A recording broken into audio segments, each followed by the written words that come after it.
Welcome all. So, in the process of learning about the capital structure of the firms, which we say started talking about in the previous class, now I will take you further with the say remaining important concepts and approaches of the capital structure. And while talking about the capital structure of the firms, this say you can call it as say the process of arguments always goes on, that whether say capital structure plays any role in the value maximization of the firm or not. Means that if we bring more funds from the equity or more funds from the debt, does it make any difference in the say reduction in the say average cost of capital and then say value maximization for the equity shareholders.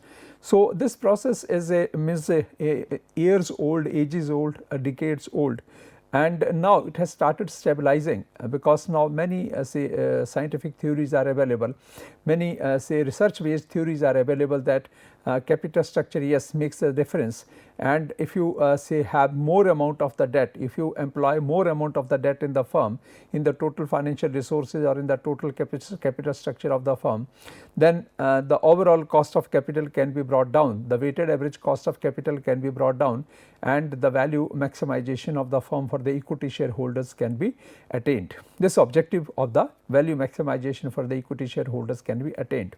So, it is now say empirically proved also, but we should have the complete knowledge, because sometime you may confront with the question from any person, any firm, any side, that how does the capital structure makes a difference and what are the different say theories, different approaches concerning that.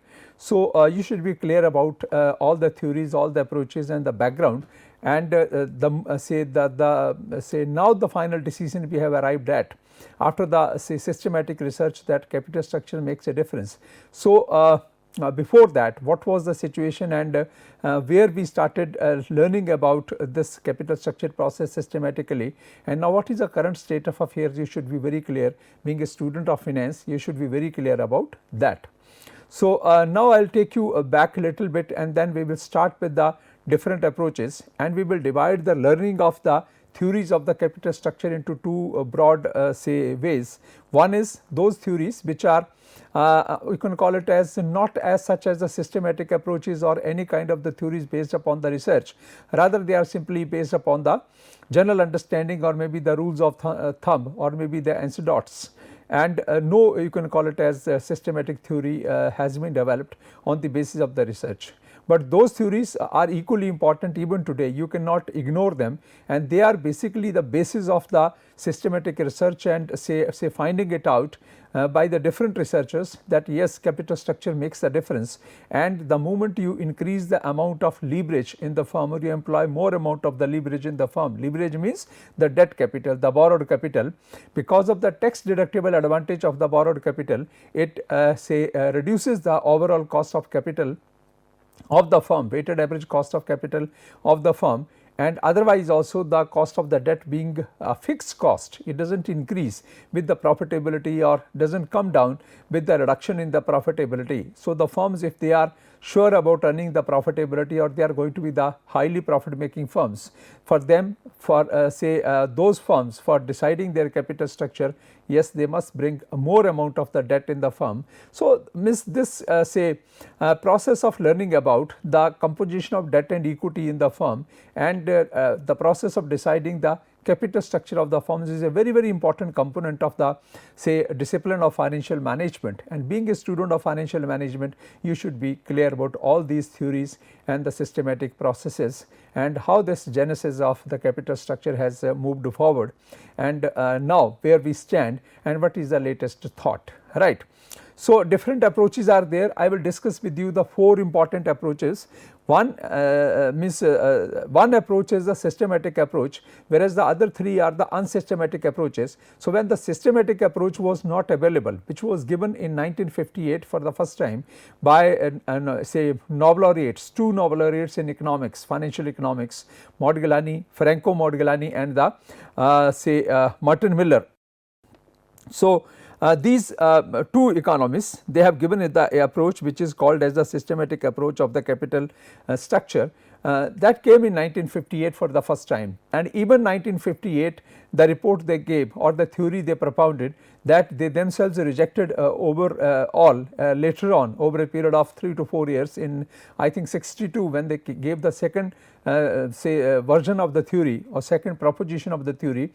So, they have changed their view which they gave in the first theory in 1958, but this theory is called as the systematic theory of the capital structure, and before that we had 3 theories which are called as the, or 3 approaches which are called as a net income approach, net operating income approach, and the traditional approach. So, first we will learn about the unsystematic approaches, unsystematic theories which are based upon the general understanding, accounting rules, rules of thumb or accounting process or the anecdotes, and then means when this say systematic research in the capital structure was not available. So, these theories were forming the basis, and at that time people were not clear, businesses were not clear whether the capital structure makes any difference or not, because we are going to discuss now the 3 say approaches before the Modigliani-Miller approach, and these 3 approaches put forward the 3 different views. So, which view to accept, that was not clear at that time with the people, and businesses were just using the trial and error methods to decide the capital structures. So, we will systematically learn about all these approaches of the capital structure one by one, and finally we will move to the systematic approaches, that is the Modigliani-Miller approach, and then we will conclude that how does the capital structure of the firm affects the overall profitability or the cost of capital, because if the cost of the capital is under control, then the value of the firm will be maximized, value of the firm for the equity shareholders will be maximized. So, let us learn about these approaches one by one. First, the unsystematic approaches, or the you can call it as the the approaches which have their own view, which is not based upon any research or any kind of the scientific findings, but they are not ignorable at all. We have to learn about these 3, and then after that we will move to the theory of the capital structure, most important theory of the capital structure given to us by the Modigliani and Miller. So, first we will start with these 3 approaches, and the first approach is the net income approach. I would tell you the abstract of this, or in abstract I will tell you about this approach, that as per this approach or as per this particular theory of the capital structure, this approach says that amount of the debt, means the moment you increase the amount of leverage or amount of the debt in the firm, the overall cost of capital comes down and the value of firm stands maximized. Value of the firm stands maximized. So, it means that as per the net income approach, we have the 2 sources of the funds, one is the debt and then is the equity. So, in the total capital structure you should have the high proportion of the debt. The moment you increase the amount of the debt in the firm or the financial leverage in the firm, the overall capitalization rate or the cost of capital, means the cost of capital, not capitalization rate, I would say cost of capital would come down, overall cost of capital would come down, and if the overall say cost of capital comes down, weighted average cost of capital comes down, it means ultimately after servicing the fixed amount of the of the funds, that is the debt component, the remaining amount will go to the equity shareholders, because operating income is remaining the same, and if the average cost of capital is going to reduce by employing the more amount of debt, in that situation your overall value of the firm for the equity shareholders is going to be the maximum, right. So, this approach says that yes, debt and equity are the 2 sources, but debt is cheaper source of finance as compared to the equity, and the moment you increase the debt or the component of leverage in the total capital structure of the firm, it reduces the overall cost of capital, weighted average cost of capital, and it helps in the value maximization of the firm. So, let us see what is written here. It is clearly given here that according to this approach, RD and RE, RD is basically the cost of debt. We have seen in the previous class in the first lecture, that is we have decided how we signify the cost of debt, how we signify the cost of equity, and how we signify the overall capitalization rate, that is RA, and that is the weighted average cost of capital. RA is basically the weighted average cost of capital. So, we are going to talk about all these 3 here are given. So, what is written here, what is the crux of this approach? It says according to this approach, RD and RE remain unchanged when DE varies. RD and RE remain unchanged. When the DE varies means debt and equity ratio varies, there is no change in the cost of debt or in the cost of equity, means these cost of debt and equity they remain same whatever the amount of the funds you are bringing up in the overall capital structure of the firm. So, because this is a say well understood fact that cost of debt is much less as compared to the cost of equity because of its tax deductible nature. So, it means when the approach says that the say the RD and RE, the cost of debt and the cost of equity does not change when you change the say debt equity ratio or the capital structure of the firm. So, it means if the debt is cheaper than the equity and you employ more amount of the debt, so what is going to happen? Since the cost of the individual sources is not going to increase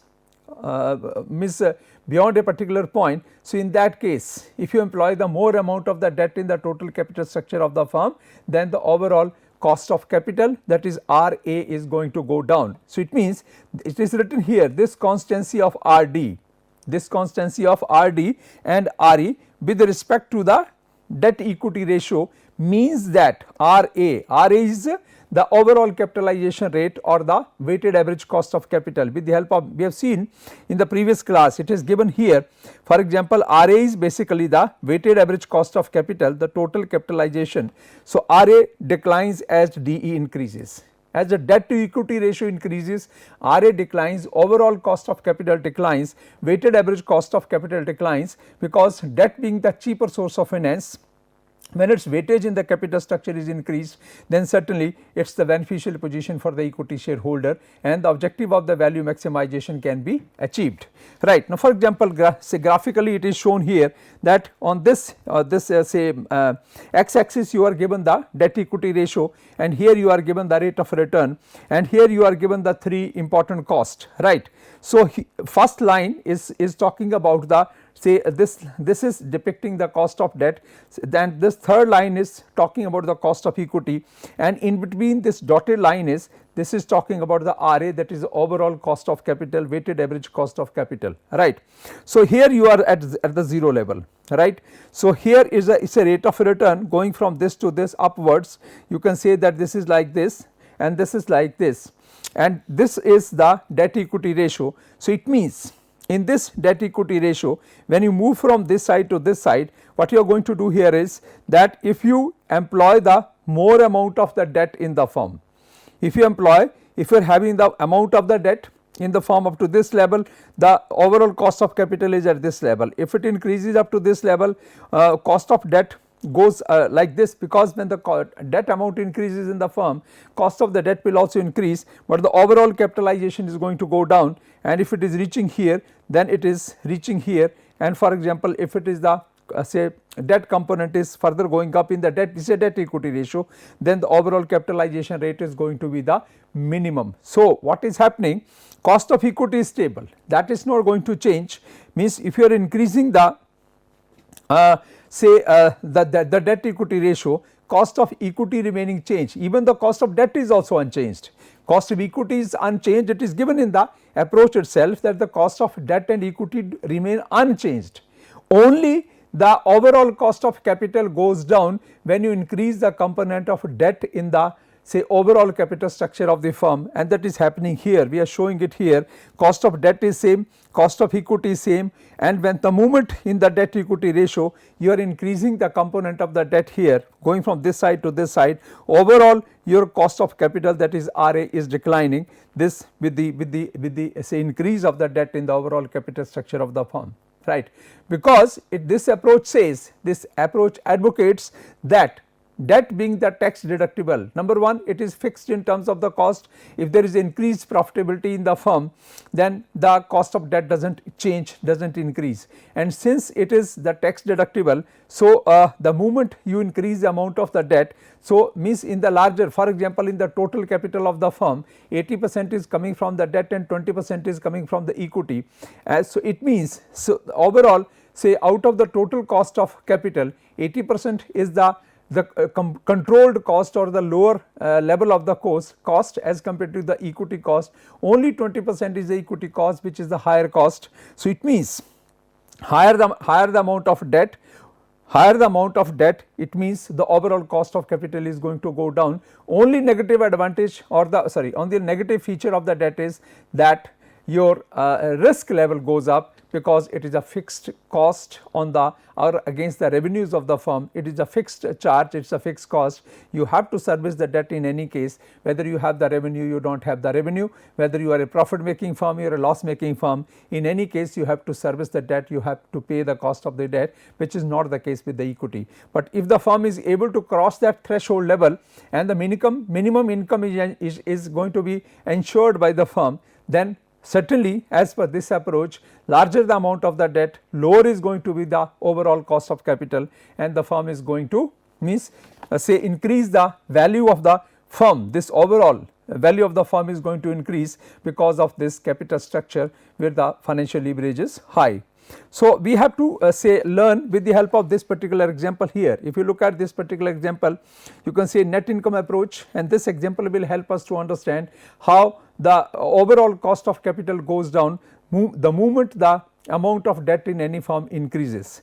Here we are given the two firms, firm A and firm B. This is a firm A, this is a firm B, and we have written here there are two firms A and B, similar in all respects. Similar in all respects except in the degree of leverage.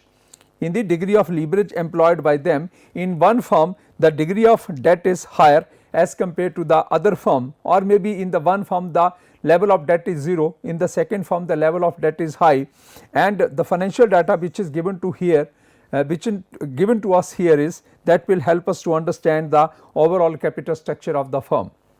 If you look at this firm, so you can call it as market value of the debt given here, and it is 0, whereas the market value of the debt given here is the 50,000 say rupees, right. Other incomes are other say particulars are same. Here operating income is 10,000, 10,000, and interest on debt, because the debt component of debt is 0. So, interest on debt is 0, whereas here we have the interest on the debt.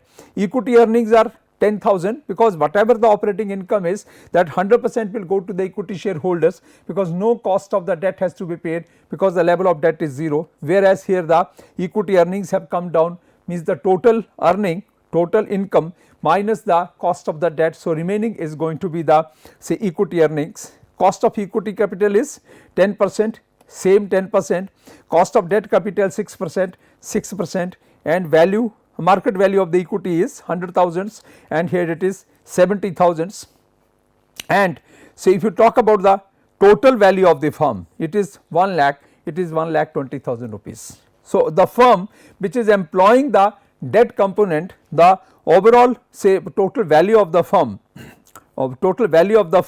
is more, and here this firm is employing total amount of, in their capital structure, total amount employed is 120,000, whereas in this case the total amount employed is 1 lakh rupees. So, what the amount of debt is here 50,000, and amount of the debt in this firm is 0. So, you can say this firm is the levered firm, this firm is unlevered firm. This firm is the levered firm, this firm is the unlevered firm. So, I am saying, or I am not I am saying, but this approach says the moment you increase the amount of debt in the firm, or any firm having the say a higher amount of the debt in its capital structure, overall cost of the capital of the firm goes down. So, let us solve this and try to calculate from this say total information. Let us calculate the say weighted average cost of capital or the average cost of capital, and then we will be able to understand whether it certainly goes down when the firm employs the amount of debt, or it remains stable, or it is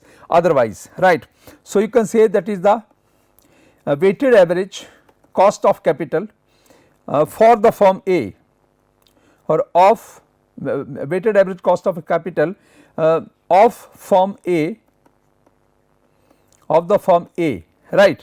So, here what is the formula, if you look at it is given here, and you can take it as the cost of debt. What is the cost of debt? 6%, and with this we have to multiply the proportion of the debt, and the proportion of debt given here is how much?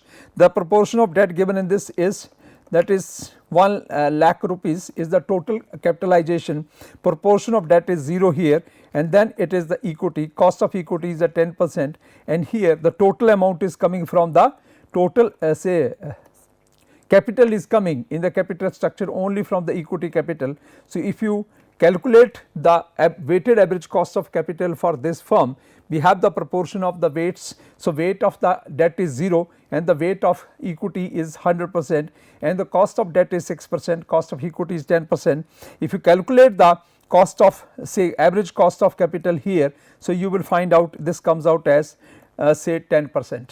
This works out as 10% and this firm is the say unlevered firm. This firm is the unlevered firm, there is no leverage, no debt is employed here, right. Now, we talk about the weighted average cost of capital for the firm B. For firm B, so if you calculate the weighted average cost of capital for this firm, so we can again take the same thing, cost of debt is how much, 6%, and what is the, if you look at this, what is the total capitalization? Total capitalization is 120,000 and the component of the debt is 50,000, right. So, it means we have employed the debt in this firm which is 50,000 and the total capitalization is 120,000. So, this is the one component plus the second component is the equity, and in this equity this amount is the, say how much is the amounts remaining? Remaining is the weightage of the equity is 70,000, weightage of the debt is 50,000 and total is 120,000. So, if you calculate this cost, this works out as say 8.3%. This works out as 8.3%. So, you can understand that the firm which is employing certain amount of debt or more amount of debt in their capital structure, their cost of capital is lesser as compared to the firm having the no debt at all in the capital structure or the lesser amount of the, say, debt in the capital structure. So, as per this approach, though the cost of these sources of the funds, internal and external sources of the funds, debt and equity remains unchanged, means even you vary the, say do any kind of the variations in the capital structure. So, debt, because it is a well known fact that debt has the tax deductible advantage. So, because of that particular feature which is not say associated to the equity capital.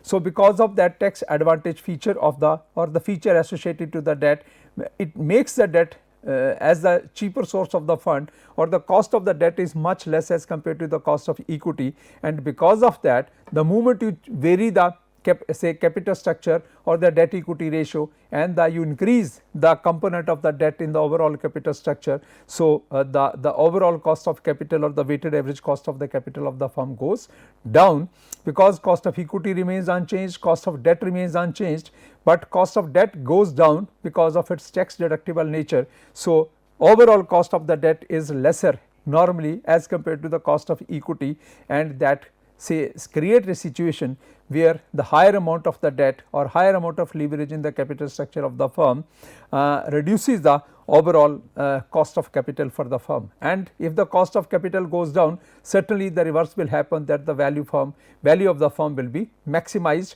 or the say value maximization objective of the firm will be achieved. So, this is the net income approach. Now, we will move to the next approach, which is the net operating income approach. Net operating income approach. So, this approach is totally different from the net income approach.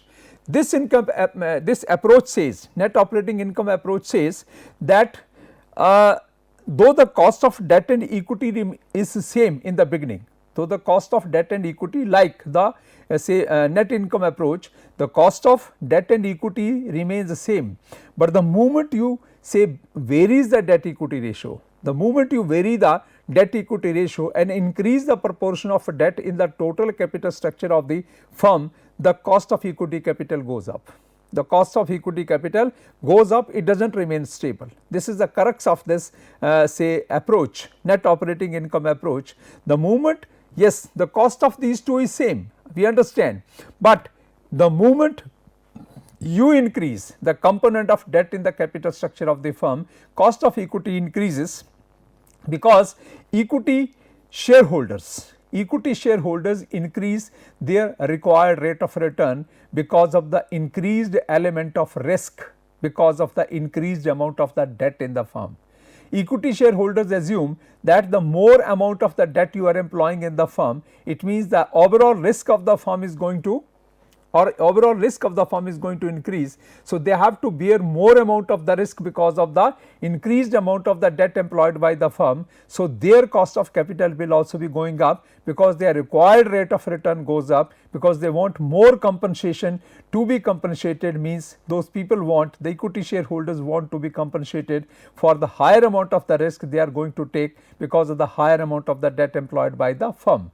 So, the moment you increase the component of debt or the proportion of the debt in the overall capital structure, cost of equity does not remain the same, rather it goes upwards, because equity shareholders believe by employing the more amount of debt, you have brought in more amount of risk in the firm, and in that case their required rate of return cannot remain same, rather they are going to jack it up, they are going to increase it, and because of that means if the say cost of debt is lower, but if the cost of equity goes up, so ultimately it does not make any difference.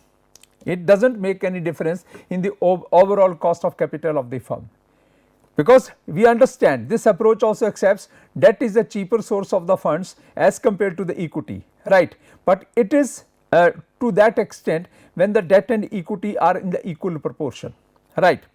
The moment you increase the debt with the objective of reducing the overall cost of capital of the firm, the cost of equity goes up because equity shareholders increase their required rate of return, because they assume that higher amount of the debt employed by the firm brings more amount of the risk in the firm, and since the equity shareholders are going to take more amount of the risk, so their required rate of return goes up, it does not remain stable, and ultimately the cost of capital or cost of the equity capital goes up. So, as per this approach, both the things RE and RD, they are not going to remain same. They are only same if they are means the debt is employed to a certain extent, but if you increase the debt, then the cost of equity is also going to increase. So, you are going to increase the debt with the objective of reducing the cost of capital, because debt is the cheaper source of finance, but cost of equity is going to increase. So, net result is going to remain the same. So, as per this approach, the net operating income approach concludes that capital structure has no meaning.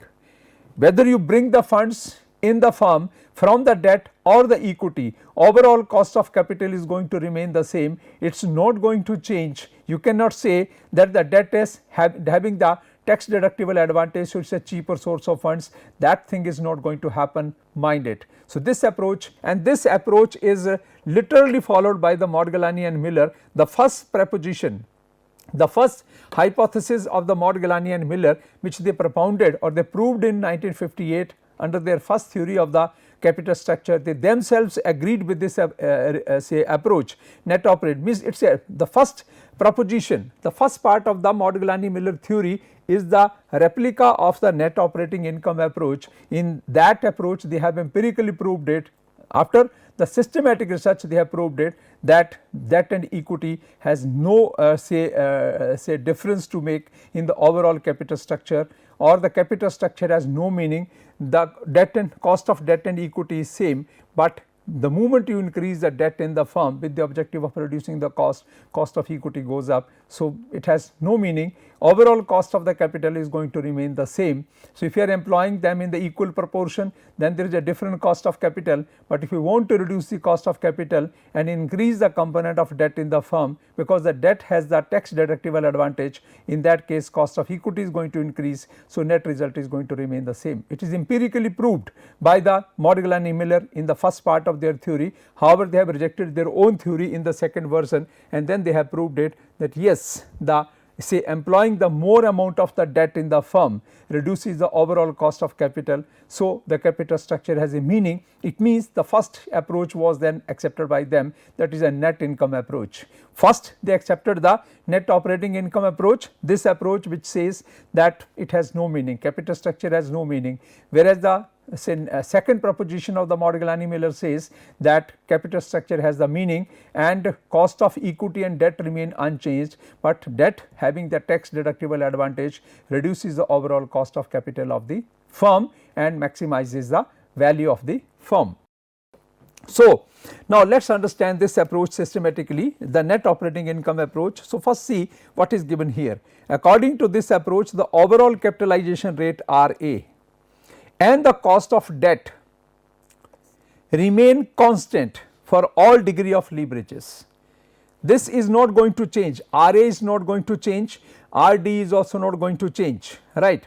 The cost of overall cost of capital and the overall capitalization rate and the cost of debt remain unchanged, constant for all degree of leverages. So, finally, if these two are constant, so you can easily calculate the cost of equity with the help of this equation, that RE will be equal to overall capitalization rate RA plus RA minus RD. So, from the total capitalization rate, when you subtract the part or the cost of the debt, say in the proportion of the debt equity ratio, so you will be left with something which is called as the say cost of equity, right.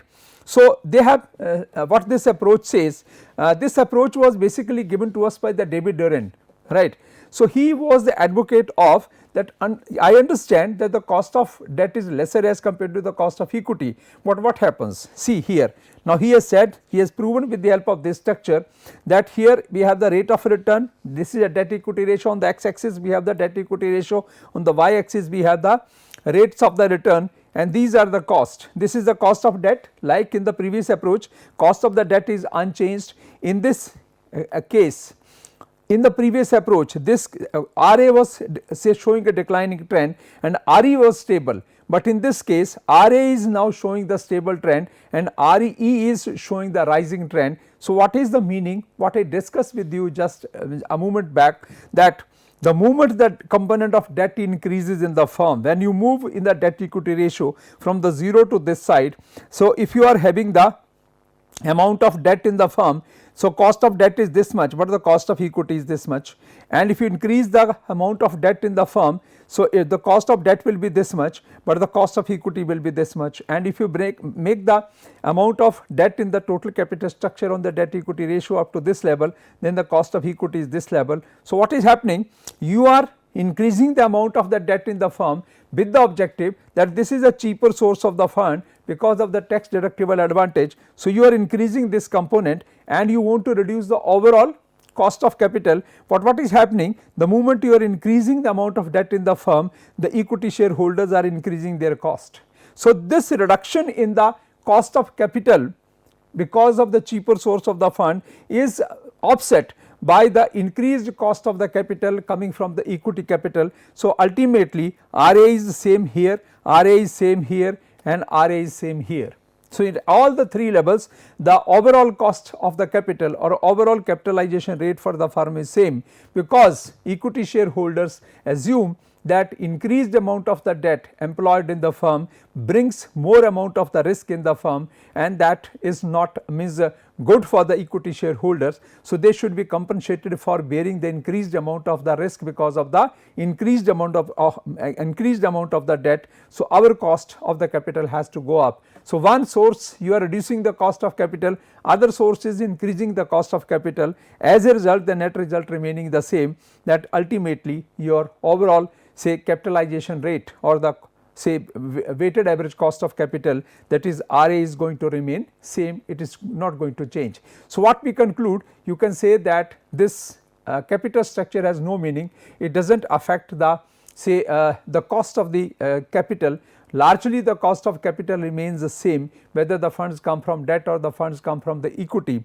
So, if you feel that by employing more amount of the leverage or debt, the overall cost of capital can be brought down. So, this is a myth. It is, as per this approach, the overall cost of capital or the overall capitalization rate, which is depicted here by RA, is going to remain same, it is going to remain unchanged. So, as per this approach, capital structure is not important. So, firm should not spend time on deciding about from where the funds will come. It will depend upon the easy availability of the funds, whether the funds are available from the equity or from the debt, wherever, from whatever the source the funds are available, they should be employed and the capital structure of the firm should be formed, but not with this objective that if they have more amount of debt, then the overall cost of capital will go down. So, let us understand this with the help of this say one example. say conceptual discussion is given here. So, what this net operating income approach says? This approach says, let us read these points quickly. Market value of the firm depends on operating income and the business risk. This is the person who has propounded this theory, David Doran. He has said that basically the market value depends upon the two things, the operating income and the business risk. Second thing he says, change in the degree of leverage. Change in the degree of leverage employed by the firm cannot change these two underlying factors. Change in the degree of leverage employed by the firm cannot change these underlying factors. It means operating income is going to remain the same, because cost of capital is going to remain the same and business risk is also going to remain the same. So, no change is going to be there. It merely changes the distribution of income between debt and equity. It merely changes the distribution of income between debt and equity without affecting the total income and risk which influences the market value of the firm, without affecting the total income, this is most important, and the risk which influence the market value of the firm. And the second last point is, hence the degree of leverage, per se cannot influence the market value of the firm. So, what is the purpose of spending the time trying to know about how much debt has to be there, how much equity has to be there? So, it is written here, also endorsed this approach in their seminal work, which was say presented and published in 1958. So, first theory propounded by the Modigliani and Miller in 1958 also accepted this approach. Now, let us understand this approach in the practical sense, and if you try to understand this approach in the practical sense, here is the one example, and this example will help us to understand, to calculate the overall capitalization rate. So, in this case net operating income approach, and we are given here the information like the net income approach, we are given the say information about the two firms. So, one firm here it is, this is the firm A and this is the firm B, right, and we are given the particulars. So, you can understand that what the information is given to us. Net operating income, this is basically the EBIT, earning before interest and tax.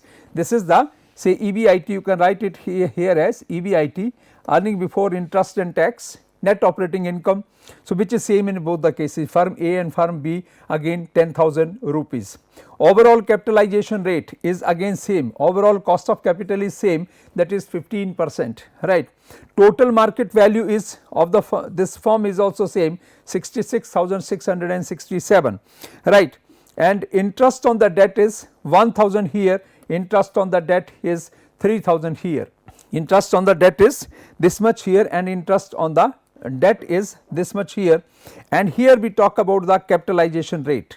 Capitalization rate is again 10%, it is again 10%. Market value of the equity is 56,667, and here it is 36,667.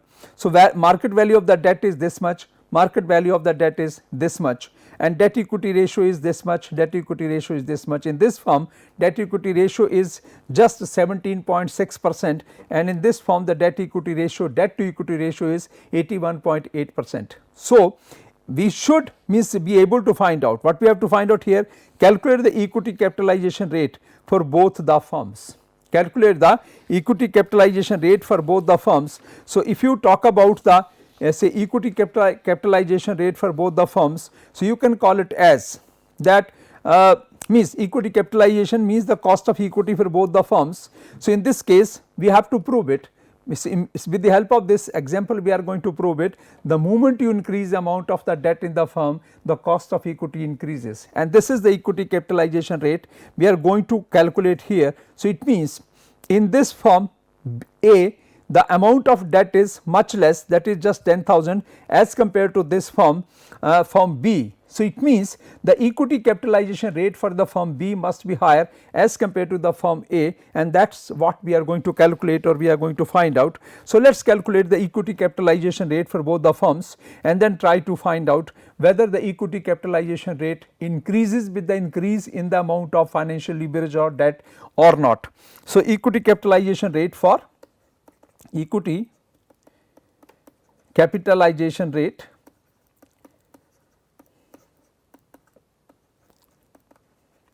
equity capitalization rate or equity cost, equity capitalization rate for the firm A, let us calculate this. So, if you calculate the equity capitalization rate for the firm A, so how you can calculate is equity earnings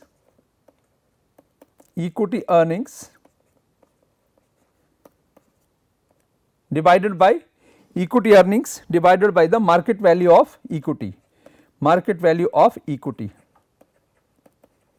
equity earnings divided by the market value of equity. So, let us see what is the equity capitalization rate here. So, what is the equity earnings here? We are given equity earnings. If you look at the problem, equity earnings given to us are here, that is total operating income is how much? Net operating income is 10,000. So, what is the cost of debt here? 1,000. So, equity earning is 9,000. In this case, equity earning is 7,000 because cost of the debt is 3,000. So, it is going to be how much? 9,000. And what is the market value of equity? 56,667. In the total market capitalization of the firm, 10,000 is coming from the debt and 56,667 is coming from the equity. So, this will work out as 15.9%, right. This will work up as 15.9% and now we will calculate the equity capitalization rate for the firm B. So, you can write here for the firm A and B, not for only the one firm. So, firm B, the equity capitalization rate for the firm B is how much? Equity earnings are how much? Equity earnings we have seen, because total earnings are 10,000, cost of the debt is 3,000. So, equity earnings are going to be 7,000 and here the composition market value of equity is, because 30,000 is coming from the debt. So, only 36,667 is coming from the equity. So, the market this capitalization rate of equity goes up, that is 19.1%, 19.1%. So, we were trying to find out here that with the help of this equation also, you can calculate the equity capitalization rate. So, let us calculate it for the firm A. You can calculate with the help of this equation also. This is going to be how much? 15 plus the 15 minus 10 into what is this? 0.176 debt equity ratio. So, what the equation requires? The cost of equity is equal to the overall cost of capital of the firm into overall cost of capital minus cost of debt multiplied by the debt equity ratio. So, overall cost of capital of the firm is, overall capitalization rate is how much? Overall capitalization rate is 15% here, overall capitalization rate is given here 15%. So, we are going to make use of it. So, 15% is the overall capitalization rate plus 15 minus 10 into this. So, this will come out as it is the same amount 15.9%. This will come up as 15.9% and if for the firm B, with the help of this equation you can calculate this amount is going to be 15 plus 15 minus 10, 15 plus 15 minus 10, again this is the cost of the debt is going to be 10. So, we are going to take here as the, what is the cost of the debt capitalization rate is 10%.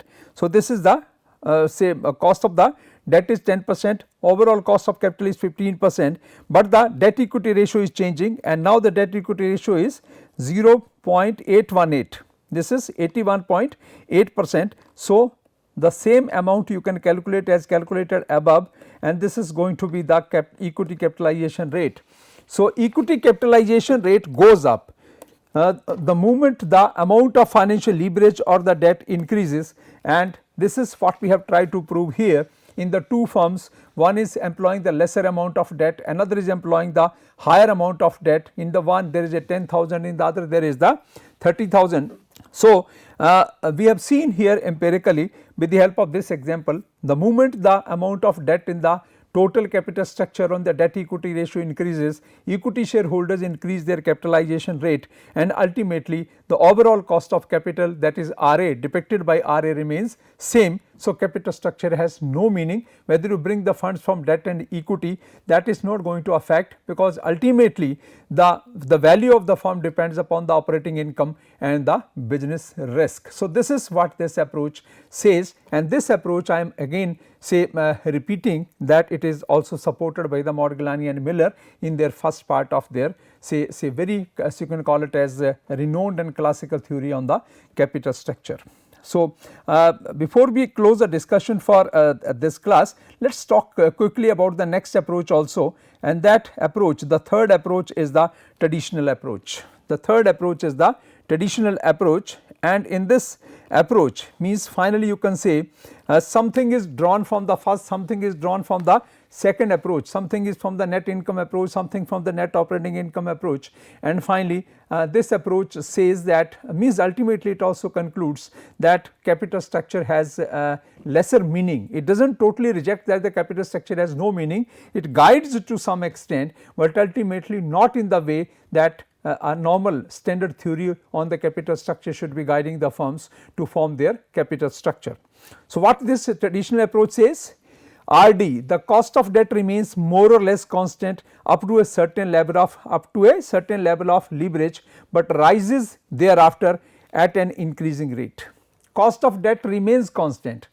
Cost of debt remains in the other two approaches we assumed, or we found that the cost of debt remains unchanged. Here this approach says cost of debt remains constant up to a certain level, but rises thereafter at the increasing rate, and cost of equity as per this approach remains more or less constant or only rises gradually up to a certain level of leverage.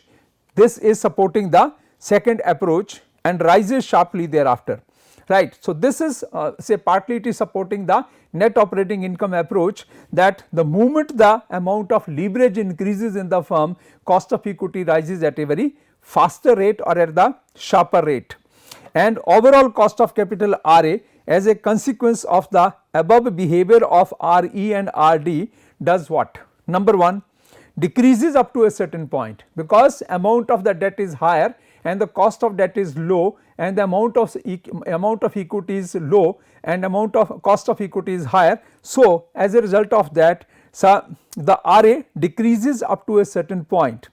Number 2, remains more or less unchanged for a moderate increase in the leverage thereafter, and rises beyond a certain point, and that too at a very sharper pace or at very faster pace. So, it means the cost of debt is stable to a certain point, cost of equity is also stable up to a certain point, but the moment you increase the debt, cost of debt also increases or starts going up, and cost of equity also goes up because the component of the debt is increasing. So, your overall cost of capital also behaves like that, it remains it decreases to certain extent because the amount of debt is say there in the firm, but the moment you increase the amount of debt, so overall cost of debt also goes up, equity cost also goes up, and the overall cost of capital say increases, overall capitalization rate of the firm increases because the debt has increased. So, cost of debt is also increasing. So, debt has increased, so cost of equity also has increased, and overall capitalization rate has also increased. So, this is more, you can call it as a practical theory, or maybe what is happening in the market or has been happening in the market. At that point of time, this theory has been propounded out of the practical empirical situation in the market. So, next thing is not sharply defined like this approach, not sharply defined like net income and the net operating income approaches. This means we are talking about the traditional approach. So, as per this approach, the cost of debt, cost of equity and overall cost of capital has been defined first.